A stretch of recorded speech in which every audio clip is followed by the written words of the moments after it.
and I have been leading Kingdom Faith Church and the network of churches we have for the last 10 years. And during that time, it's really turned much more into a missional kind of church. And as part of that kind of missional heart and understanding, God's kind of been giving us a much bigger picture of his overall plan of salvation that he's doing, not just in the UK, but in the nations. And as part of that, God's given us a real heart for Israel, for the Jewish people, but also for the Arabs. As a relatively new church, we wanted to find a way that we could engage in work that was going on in the ground in Israel. On the weekend that our first direct debit went out to support Mars was not only a weekend where we had great breakthrough in the life of the church spiritually, we identified that as a significant weekend. We need to understand the big picture of his salvation purposes, and how as the church we are part of that, and what that actually means for Israel, for the Jews, for the nations in the Middle East. We have a house of prayer in our church, and we pray regularly for Israel and for the Jewish people and for the peace of Jerusalem. And you know, I believe the promises that you pray for the peace of Jerusalem, and you know, the Lord will prosper those who love Jerusalem. I believe that God's heart originally for the Israeli people was that he called out a people for his own. The same way that my boys are so important to me, and that whatever they do, even in times when there's been disappointment, they've remained my sons. I feel something of the heart of God for the people he originally chose to be his own. I had a bad experience when I was a younger minister, where someone nearly talked me into replacement theology. But I went to see David Post. You know, I was completely renewed in my outlook towards Israel and saw God's plan. I see Abraham, Isaac and Jacob have been called of God, and they have these promises that will never fail.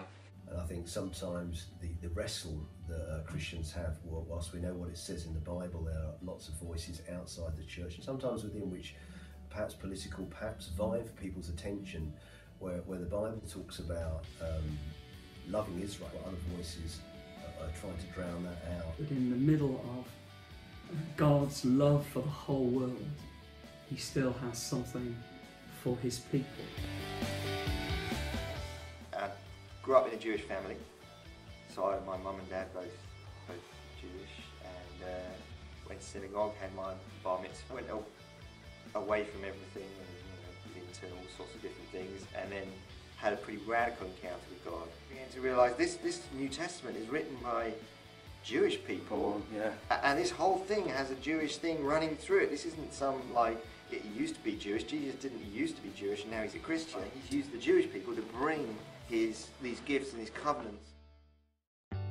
We have seen phenomenal growth over the last 7 years. Loads of stuff for the homeless, for girls in the red light district. But what a lot of people don't know is the story behind us getting this facility. It directly relates to our blessing the nation of Israel. Suffice it to say that we were in dire straits literally days before we were supposed to exchange the keys and all that to get this new building. We were told that it was bought out from underneath us.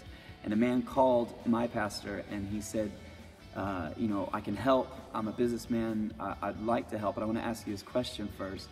Where are you guys at on Israel? And our pastor said to him, if you bless the nation of Israel, you will be blessed, as Genesis says. And if you curse Israel, you're cursed.